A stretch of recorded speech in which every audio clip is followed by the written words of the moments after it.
The last 42 years of marriage have been an extraordinary adventure of discovery and fun, as well as challenges.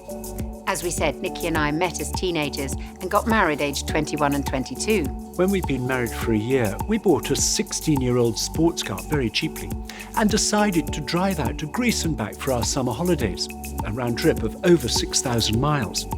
It was an amazing journey, but it was also one of the most challenging times we'd had in our marriage. Obviously, we got tired and some of the roads were really scary. But the main challenge was around our different expectations. My idea was to spend as little money as possible and generally to find somewhere to sleep in a field and live off bread and cheese. Whereas my idea was that occasionally we would stay in a cheap hotel and every so often have a decent meal. Well, neither of us were very good at talking about our own expectations. My response, if things weren't going the way I wanted, was to get cross and resentful and then go into a mood. And one day, Scylla completely lost it with me. And so we decided to find a cheap hotel, only to discover that the bed had fleas, which didn't help at all. Our trip to Greece was very formative. We learnt a lot about marriage and a lot about each other. And that journey of discovery has continued to this day. Marriage provides us with one of life's greatest opportunities and one of its greatest challenges. The opportunity to build the most intimate of relationships, the benefits of which go way beyond ourselves. And the challenge to go on learning what it means to love another person, to look beyond our own needs, to go on finding out what's important to our partner, and then make adjustments in our own behaviour. I don't know if you've ever tried to row a boat with your partner. It was one of the first things Scylla and I did when we met as teenagers on holiday, and we weren't very good at it. The main problem was we were trying to prove to each other who was the better rower. Both of us were pulling our hardest on the oars, but our strokes were different lengths, so we were lurching from side to side. And in addition, we weren't rowing in time, and the oars kept clashing. It was hard work, and the boat didn't make much progress through the water. It was only when we stopped being so competitive and we started matching our strokes and pulling in time with each other that suddenly we had that amazing feeling of getting into a rhythm, and the boat started to glide through the water.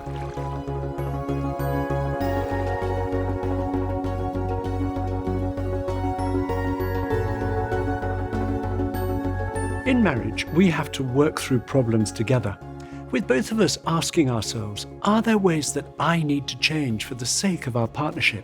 We're going to look at 4 requirements if we're to work together as a team in marriage. First, we need to show our appreciation for each other on a daily basis. Generally, when we start going out, we're very aware of what we love about our partner.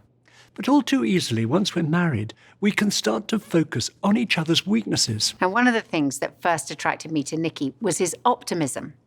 However, a little way into our marriage, I realised that he has an extraordinary tendency to be very over-optimistic. Now, Nicky is very practical and is very good at carpentry and fixing almost anything. And I remember an occasion when we'd been married for about a year, and he started to build some bookshelves in our sitting room. Now, he assured me he would easily get them finished over the weekend. Well, he didn't. And for the next 2 months, every time we wanted to use the sitting room, we had to pick our way through piles of books and bits of wood and move all of Nicky's tools that were strewn around the room, waiting for the next opportunity for him to do a bit more. And it drove me mad. And to this day, Nicky still tells me something he's making or mending won't take him a moment. So I have to remember to express my appreciation to him for his practical skills. And actually, I realise I am so glad I'm married to an optimist rather than a pessimist. Professor Gladstone Harley decided to spring an impromptu test on his philosophy students, handing out a single sheet of paper to everyone in his lecture hall. To everyone's surprise, there were no questions on the page, just one random mark. Professor Harley then told them, "I want you to write about what you see." When the students had finished, the professor collected in the papers and proceeded to read aloud what each student had written.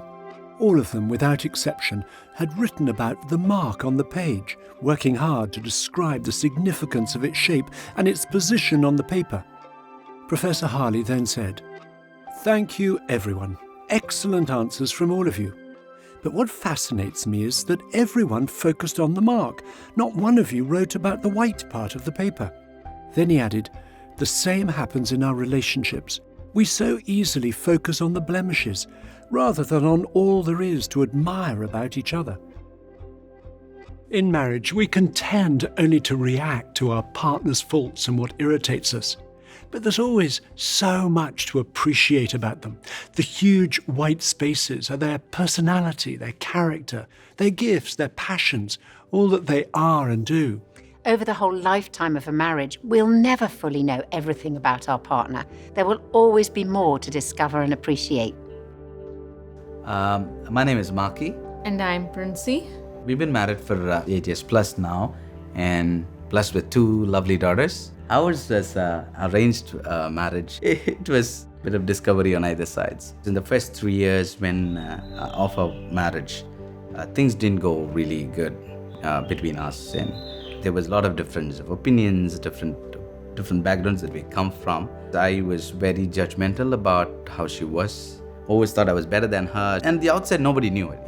Everybody thought we were a perfect couple. But on the inside, there were a lot of different opinions. I kept putting her down. And eventually, it just didn't go well with her. She just broke down in the car. She said, forget it. I don't think this marriage is going to work anymore. When she had said that, I realized that I had really messed it up and really hurt her so much. I had to spend some time completely breaking down my ego, letting it all down. And I said, I need to change. It was the thing ringing inside my heart all the times. And that day I remember him telling, let's just think about what we can do. Can you give one more chance? And then we just came to a conclusion of making it work. We'll try again. Yeah, we'll try. And I found that she was a stronger one. I started respecting her, started falling in love with her. And I realized, maybe those 3 years I thought she wasn't the right person for me, but I knew at that point in time, nobody would have been better than her. So that made me fall in love with her and started expressing myself. Literally, I was enjoying that moment. A sudden change and showering of love. Remember, we were so happy after we connected. For the first time, we danced together. We played some music, we danced together, and with tears. With tears of joy. And I think that I would never forget that day. It just changed for us. The psychologist and relationship expert, Dr. John Gottman, says he can now tell within 5 minutes if a couple's relationship is heading for trouble. He says the key indicator is, are they showing each other appreciation? His advice to couples is, for every 1 critical remark, there needs to be at least 5 positive ones. Constant criticism in a marriage can destroy a person. It will undermine their self-esteem and they can lose their confidence. If a husband or wife is very controlling, they may use criticism to gradually break their partner down to the point where they can hardly function. This is a form of emotional abuse, which a relationship can't sustain. But appreciation does the opposite. It draws out the other person's potential. It builds their self-esteem. Expressing appreciation for our husband or wife needs to become a daily habit, including on those days when we're not feeling like it, when we're feeling stressed or grumpy or irritable. Nikki and I have noticed a very simple equation. The more appreciation we show to each other, the more appreciative we become of each other. We hope this first conversation, called Expressing Appreciation, is the most enjoyable of the whole course. We want you to write down 6 things in your journal that you appreciate about your partner. When you've both finished, take it in turns to read out loud to each other what you've put.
A second requirement, if we're to work together as a team in marriage, is to let go of unrealistic expectations.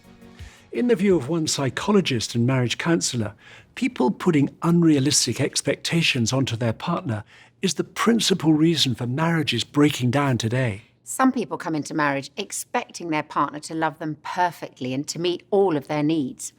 Sometimes that's because they have unmet emotional needs from childhood. Maybe they didn't receive much affirmation or attention. Or perhaps they weren't loved unconditionally by their parents, and they expect their partner to meet all of these unfulfilled needs from childhood. And that's putting unrealistic expectations onto them. Their partner can never be the perfect mother or the perfect father that they didn't have, and they certainly can't be the perfect husband or wife. Alongside appreciating our partner's qualities, we have to accept their flaws. We have to take them as they are rather than as we would like them to be. If we expect perfection, we'll never be satisfied. We live in a consumer society where we're used to changing something when we don't like it, and a throwaway society, if you like. But more than that, we live in a society dominated by social media. And I'll tell you, one characteristic of much of social media is that other people's lives seem perfect. They post their perfect lives for us to watch. And sometimes when we live in a society like that, we think, well, my life isn't like that. And sometimes we look at the person we're with that we once loved very much, and they don't seem as attractive to us. In fact, the things which first attracted us now annoy us. What we used to call strong, we now call stubborn. What we used to call funny, we now call frivolous. And we don't like them or even love them as much as we used to. And we think, I deserve more than this. And we imagine the person we should have married. They're probably out there somewhere now. They're stronger with the children. They're better at DIY. They're better cooks. They're more understanding. They're probably a sexual athlete.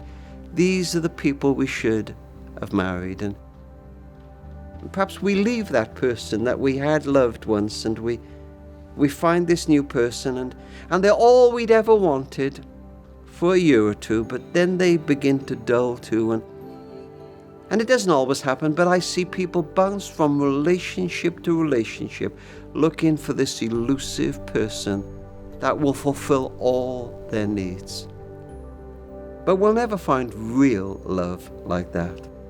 Not real love. Real life tends to come by working at a marriage, searching for the good, trying mutually to change what we want to, and sometimes saying, darling, you're not all I want you to be, and I am not all you want me to be, but we have each other, and we will work at this marriage together. Normally, that's the way to find a love that lasts a lifetime. Putting unrealistic expectations onto our partner will lead to a destructive downward spiral. We start to make demands of each other, and those demands won't be met as no one individual can meet all of our needs. We'll then be disappointed, and disappointment will lead to blame and criticism. This is one area where our Christian faith has made a huge difference to our relationship. When we first met, I think I was looking to Scylla to meet all of my emotional and spiritual needs. And that could easily have led to me making unrealistic demands and the start of a downward spiral. When we both began to look to God, we experienced a new sense of significance and security in our lives and stopped expecting our relationship to provide all of that. So, the second requirement for working as a team is to let go of unrealistic expectations. A third requirement for working as a team is to be prepared to change. When we were rowing together, Nikki and I both had to be willing to change in order to work as a team and find the same rhythm. And when we did, things went much better. Showing our partner in big ways and small ways that we're prepared to change our behaviour rather than trying to force them to change sends a powerful message of love. I think one of the things, coming into marriage, we expected every sunset, beautiful. It's going to be perfect, fireplace, dinners every single night, kissing in the rain, But we didn't have a point of reference. So we go to the movies. We go to what's not real for reference. And then that sets us up for failure. So we have tension. We're trying to get rid of this tension, and it's not going away. So we've learned, no, tension is always going to be there. How can we minimize the tension? And so we've learned to just minimize some of that friction, but not try to get rid of it, because it won't go away. It's going to be there. Yeah, I think one of the biggest things for us that we've learned is that I cannot change Christina. It is, and the more I try to... That's new for you? No, it's not new. But it was new, because I think we're always trying to change other people. When we did go to counseling, it was a mirror on ourselves. It was like, what can you do to change you? What are the 3 things that are bothering Christina about me, right? Because I know I could say 1,000 things about her that bother me. But what are the things I do, And I know them like the back of my hand, She doesn't like my cell phone. And so I can work on those things. You can't control or fix or change, your partner. So let's start there. Yeah. My dream is I want to be 80 years old, drinking a pina colada in Cancun, with my best friend and with my wife. Good dream. That's our hope that we aspire to. In the conclusion of her book, The Good Marriage, the author Judith Wallerstein writes about her own marriage of over 50 years. I'm aware of the physical changes of aging in my body. My right knee is getting stiff with arthritis. When my husband and I walk together as we do daily, I notice that he has slowed his pace because of my infirmity. When we return home, he usually has some tasks he urgently wants to attend to, and that's fine with me. I know that if he doesn't do them, he'll be unhappy. I'm also aware that he too is less flexible than he used to be, so I postpone conversation until he's finished his work. Marriage is made up of the little things. It's the little things that count, both the good and the bad. We're building a marriage now, just as surely as when we were younger, as surely as when we returned from honeymoon and started our life together. The 1,001 changes in our relationship, in observing each other and adjusting to each other, are no different today, except that we're better at it. We've had a lot of practice. That's what loving is all about. That's what it means to be a partnership working in harmony. Hi, I'm Icy, and this is Phil, and we met in a pub.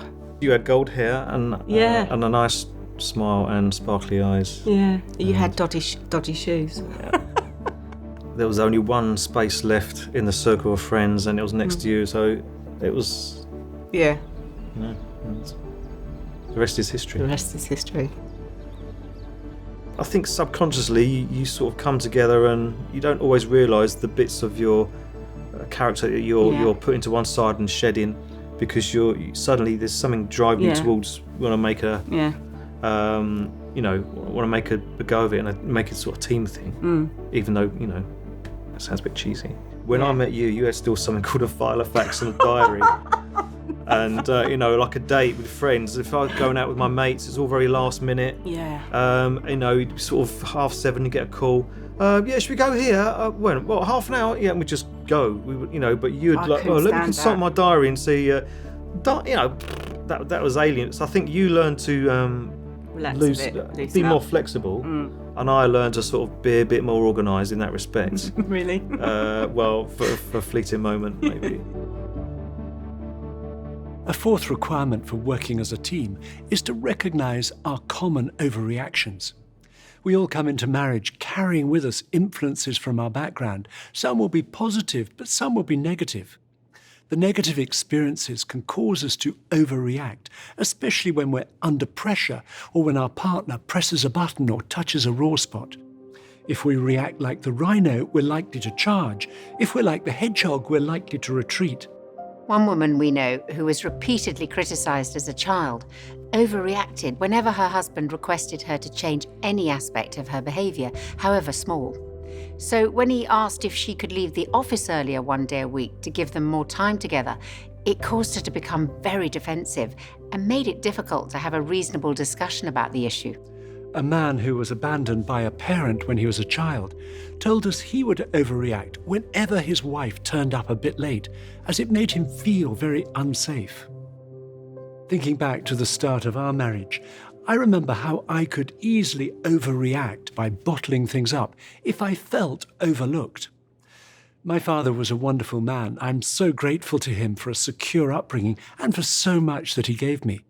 But he was also one of the quietest men I've ever known. He didn't feel the need to speak more than was strictly necessary, and there were all sorts of reasons in his own background for that. And it was only as I started to tell Scylla where I felt insecure or hurt or overlooked, and that took real courage, that she started to affirm me and encourage me more, and it's made a massive difference to me. Something that's pressed a button for me in our marriage and caused me to overreact and get really stressed is when we've been packing up to go away somewhere. And it was only as I thought about my own family background that I realised my father used to get us to organise everything down to the last detail the night before we were going anywhere. And if we hadn't done it, he'd get cross and stressed and shout at us, and we all felt like he was controlling us, and I really hated that as a child. And then I suddenly realised I was imitating his behaviour. And that recognition and talking it through with Nikki has helped me to be less stressed when we're packing up to go somewhere. Change from our overreactions is possible, although it generally happens gradually. The process involves making ourselves vulnerable. It takes courage and requires self-awareness. If we're not aware of how our upbringing has affected us, we'll tend either to imitate what we observed growing up or react against it. It's only when we become aware that we have a real choice. We need to look at our own reactions and ask, is that reasonable? Is that in proportion to the situation? Then, through talking about why we react as we do and forgiving those who've hurt us or let us down in the past, we can start to change. I grew up as an only child, and my mum passed away when I was about 14, and then I had a very difficult relationship with my dad because he suffered badly with depression. But I think with that, a load of walls kind of went up for me. And so getting married was kind of this big thing of trying to let Andy in and even getting engaged. And I think that took a long time to really, for my walls to come down, for me to really trust you. And I think I would get very easily hurt by you. When he hurt me, it was like huge. So he'd say one small thing, but for me it was like a nuclear bomb. Like saying, oh, you shouldn't be late, you know. But like, why are you saying that about me? And I just take everything as a huge personal critique. And I think I'd had a slight expectation of, because a lot of people close in my life had maybe either passed away or had in some ways let me down, that there was that, for me, slight testing of him. Is he going to do the same? So I remember times when we'd fall out, and this was when we were dating, and I'd kick you out the house and he'd stay outside for like 2-3 hours. And I bet you eroded slowly just by being persistent, I think, being forgiving, being kind, being patient with me as I kind of processed all these things. So I don't think we had like a light bulb moment when everything changed. I think it was probably like persistent conversations. Yeah. And like a slow breaking down of walls, a slow building up of trust. For the next conversation reflecting on your upbringing, write down a situation in which you know you overreact. You'll see we've put an example in your journal. Then put down any reasons you're aware of for this overreaction. Ask yourself if there's anyone you need to forgive from your past. Then show each other what you've put and tell your partner in what ways they could help you to avoid this overreaction.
If overreactions are causing huge issues in your relationship, whether by causing you to attack your partner or to retreat and shut down, we'd encourage you to seek help.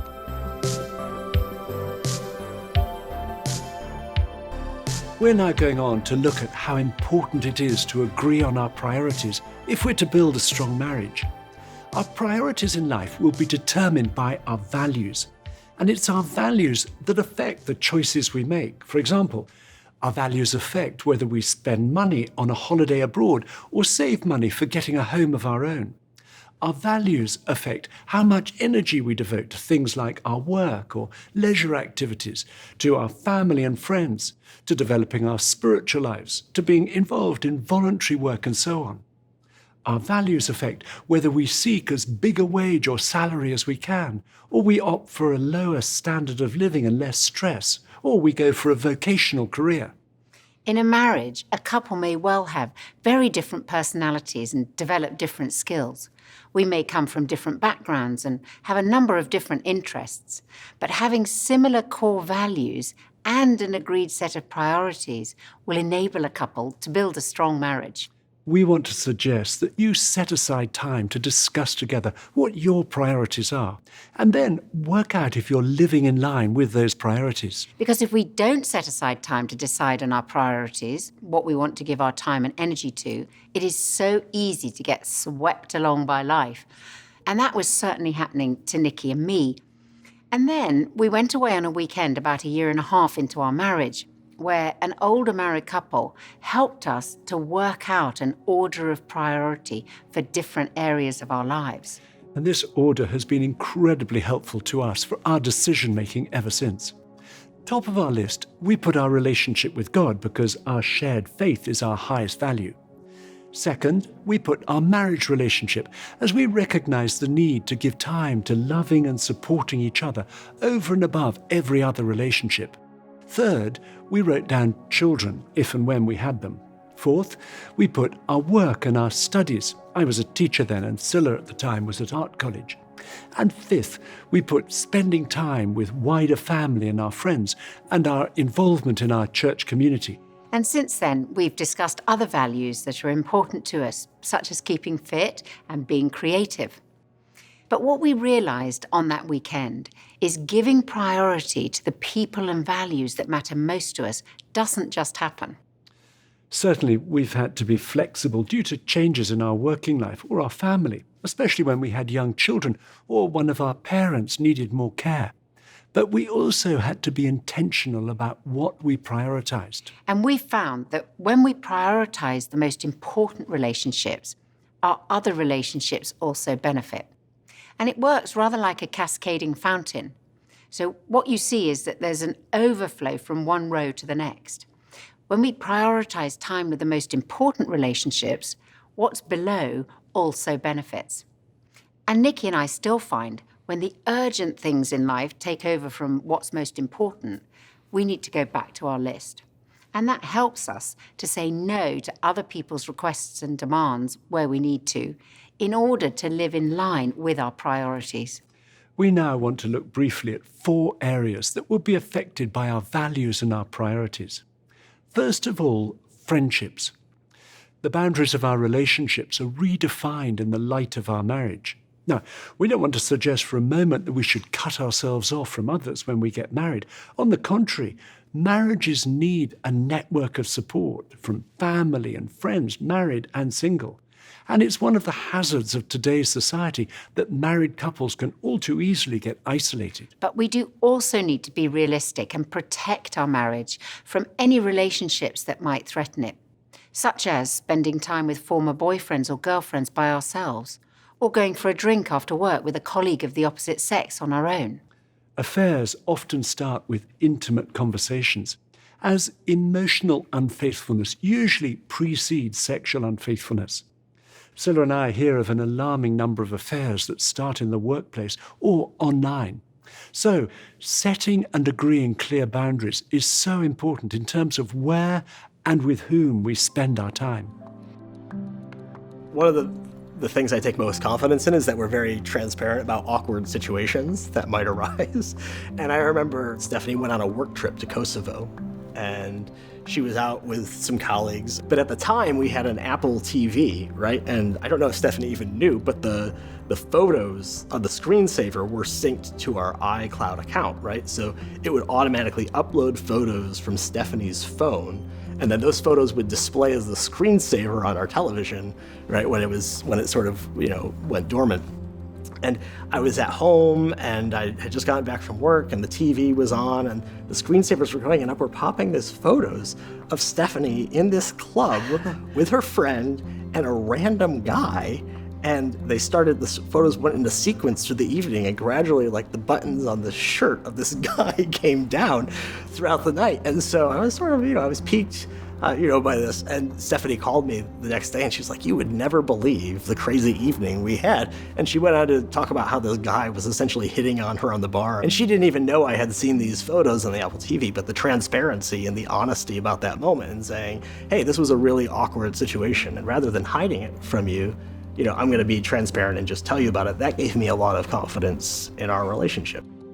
We try not to do long periods of time away from each other. We try to, be wise, like go in, do what we got to do, get back. But we also have built in a special way in which we meet each other when he returns back. Yes, which is... Let's just leave it at that. My favorite.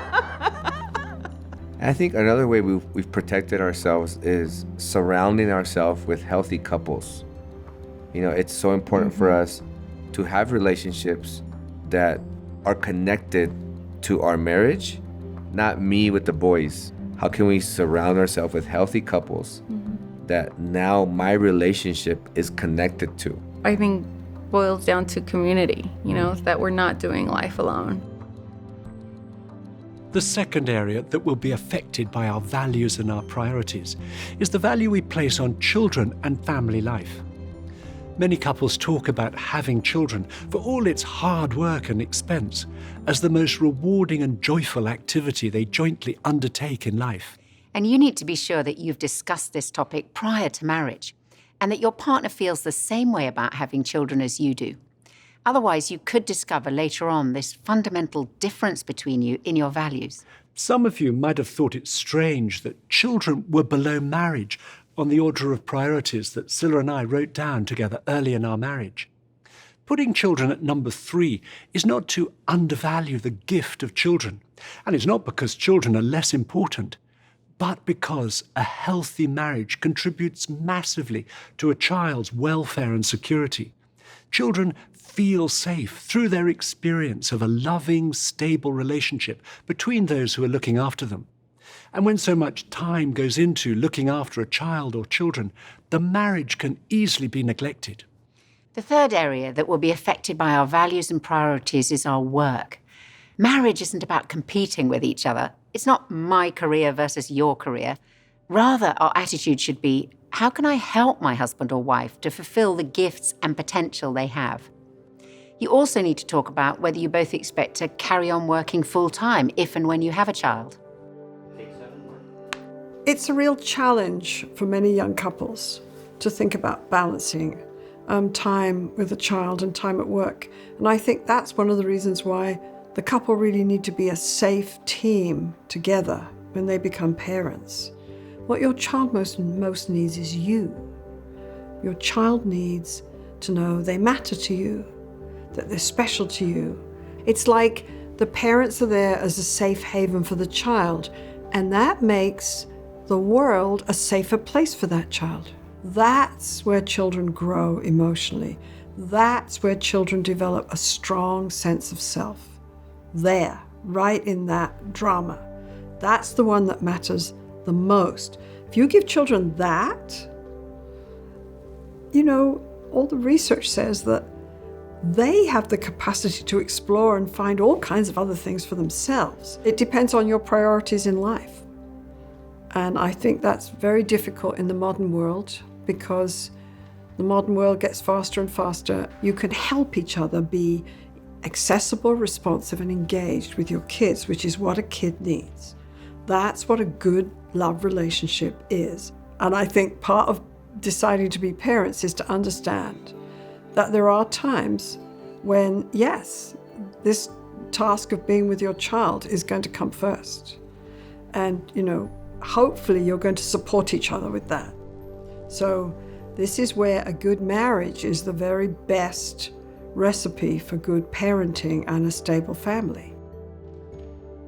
The fourth area that will be affected by our values and our priorities will be the value that we place on spirituality. This area is around our core beliefs and how these are worked out in our day-to-day lives. Exploring faith and spiritual issues and having open and honest conversations about what each of us thinks can draw us closer together as a couple. Part of the conversation should be around what you would each want to pass on to children. Would you expect to pray with them? Would you want to take them to a place of worship? Would you expect to read to them from a children's Bible? And then it's important you know your partner's expectations for you as a couple. Do you expect to go to a place of worship together regularly? Would you like to pray together as a couple? For Nikki and me, praying together is something that we have tried to do throughout our marriage as an outworking of our shared faith. Now, obviously, prayer is connecting with God, but it's also a way that we connect with each other and show support for one another. So we try to pray together each day, just for a few minutes. And we simply ask each other the same question: what can I pray for you today? And that helps us to know what's uppermost in each other's minds. And we then say a short prayer about what the other one has said. Over the years, we've recognized we don't always feel like praying. But if we start by saying thank you to God, it changes our perspective and it helps us to see things more positively. We've also discovered that praying together doesn't just happen. We have to be intentional about it, just as with our date night, and plan it into our day. But we know it is worth persevering, both because of the benefit for us as a couple and because we've seen that when we pray, things happen. And we would say that praying together day by day is one of the most uniting, connecting things that we do. We've drawn a diagram to try to show how it works for us. You'll see at the top of the picture we've put God, with ourselves at the bottom two corners. And it works as a sort of a triangle, as we each look to God to receive and experience His love, His forgiveness, and a sense of His purpose for our lives. We've found we're better able to love each other. Now, if you don't pray, you might consider another way of connecting with and supporting your partner every morning. You could simply ask each other, how can I best support you today? And then tell your partner if there's anything you're anxious about and if there's something that your partner could do to support you. We want you to turn to the next conversation, working out your priorities. For Scylla and me, making a list of our priorities helped us agree on our values and live more in line with them. We want you to try to write a list of your top 5 priorities as a couple. Then put against each priority one way you would hope to live that out in your lives together. Your list may look different to ours, so you'll see we've put some examples to help you to think through what your highest values in life are. And it'll probably take you longer than you have time for during this session, but we'd encourage you to make a start.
In concluding this whole course, we want to come back to this idea of marriage being an ongoing journey of discovery and adventure.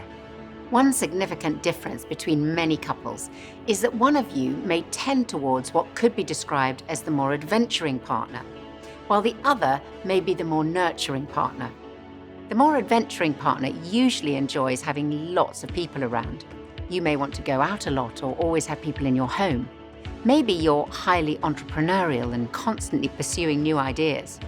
You're always wanting to get involved in new things, and you probably like going to new places whenever you can. As the adventurer, you feel this urgency to make the most of all the possibilities that life offers, and you tend to focus on marriage itself as a joint adventure. Meanwhile, the more nurturing partner tends to see the marriage as a safe place to return to after whatever adventures or challenges life brings. You provide more consistency and routine in your relationship. For you, the marriage and the marital home provide the emotional and physical resources to deal with the outside pressures. The nurturing orientation tends to prioritize one-to-one time. You value nights in, and you may take a more cautious approach to new activities. And you're very aware of the dangers of getting overextended. You can see the difference between an adventurer and a nurturer at an airport. You see the adventurers as they're going into departures, excited about setting off for somewhere new. Whereas at arrivals, the nurturers are more excited about returning home. They love getting back to what's familiar. It's important to note there's no gender correlation to either style. And we also want to stress that neither the adventurer nor nurturer mentality is better than the other, even if you feel your own preference is by far the best. Actually, both make an important contribution to the relationship. The adventurers are really good at not allowing the marriage to stagnate and are more ready to take risks, while the nurturers are really good at not letting the relationship get overextended, and they bring more stability. And we'll all be somewhere between the two extremes. And as a couple, we may be the same or very different. We may both be at one extreme or somewhere in the middle. Over the years, Nikki and I have become more aware of each other's inclinations. I'm naturally more of the adventurer. I'm better at initiating change, and I'm not good with too much routine. I lose interest without new experiences. While Nikki is better at maintaining routine and will stick at something until it gets finished. If as a couple you're very different and you value just one of these traits, resentment can quickly creep in. If the nurturing mentality dominates, over time the adventurer will begin to feel frustrated. They'll probably feel held back or resentful and complain that life is getting routine and boring. They may then disconnect and pursue their own adventures at the expense of the marriage. Whereas nurturers who are over-adventured will often suffer in silence for a time. They may feign interest in a sport or in endlessly seeking out new places just to please their partner, but they gradually feel more and more exhausted or overlooked or insecure. As a couple, your responsibility is to value both the energy of adventure and the security of recovery. When we first got together, it was very much, and I still feel this, I kind of get Phil going and he just settles me down. So it's like we work together really, really well. So would you agree now? It's fine, get me going. So sort of like, come on, yeah, let's go into it. Because you are so laid back and... What do you mean? Even like, okay. Where do I need to get going? Where do I need to get going? In terms of what? Just you, love. He likes adventure. He likes the unknown because he's a dreamer, right? And I am concrete, very like on earth, and I need the known and the planning. Yeah, so I interject these like hows and whys, and he doesn't want to hear that. He just wants to have the freedom to dream, and so at times, I have to bite my tongue and maybe tomorrow tell him what I was thinking, right? And not like crush his dreams in the moment. Sam is so outgoing, a bit more on the shy side.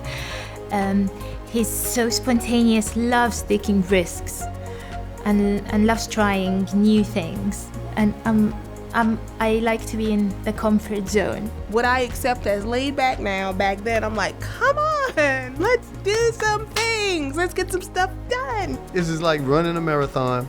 If you run as hard as you can at the beginning, by the end you'll be crawling through it. But I'll make it.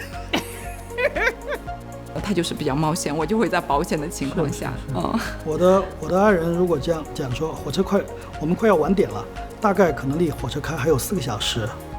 如果我说快要晚点了，那真的快要晚点了，真的快要晚点了。就是1分钟了。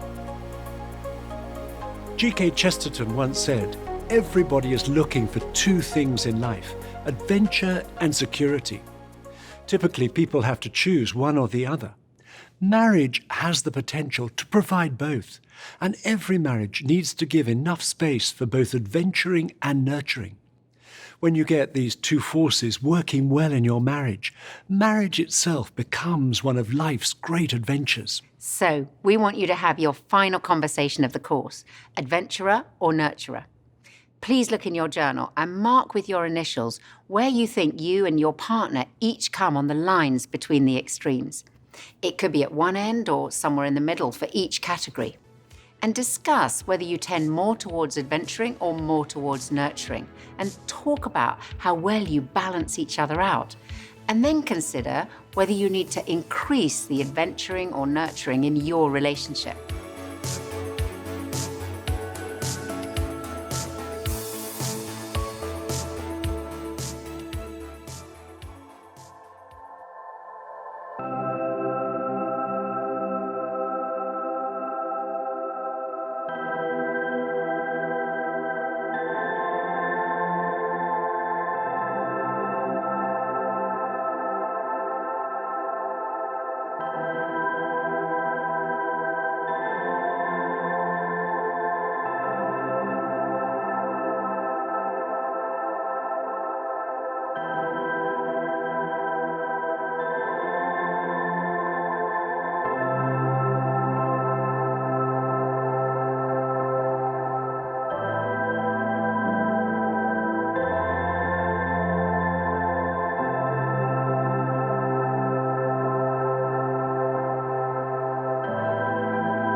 Our own marriage has been an adventure that has far surpassed anything that we could have imagined. We're still discovering things about each other even after 42 years that we hadn't realized previously. We look back with huge gratitude for all the experiences we've been through together, all the hard times that have taught us a lot, and all the fun we've had. And we continue to make plans for the future, not knowing what will come, but looking forward to navigating it together. When as a couple, we use the tools that we've talked about on this course, such as talking and listening well, using each other's love languages, expressing our appreciation for each other, living out our shared values, we build a relationship of love that can weather even the strongest storm. Our final reading is another passage from the love story in the Bible, the Song of Songs. Place me like a seal over your heart, like a seal on your arm. For love is as strong as death, its jealousy unyielding as the grave. It burns like blazing fire, like a mighty flame. Many waters cannot quench love, rivers cannot sweep it away. If one were to give all the wealth of one's house for love, it would be utterly scorned. As we close, we'd like to pray that your relationship is a great blessing, not only to you, but also to many others. Lord God, we thank you that marriage is a gift of yours in creation and a means of your grace. We ask that you would bless each couple in the love that they have for one another. And we pray for those who are exploring marriage, that you would guide them about the future. And for those who are engaged, we pray that they would build a partnership in marriage that will be a source of great joy and great encouragement to them, to their families and friends, and to many others. Help them to build a marriage that will be an adventure of love over a lifetime. And we ask these things in Jesus' name. Amen. It's been great having you on this course. And we're so glad that you've taken the time to invest in your relationship. We know these topics we've looked at and the conversations you've had will be invaluable to you and your future. Goodbye. Goodbye.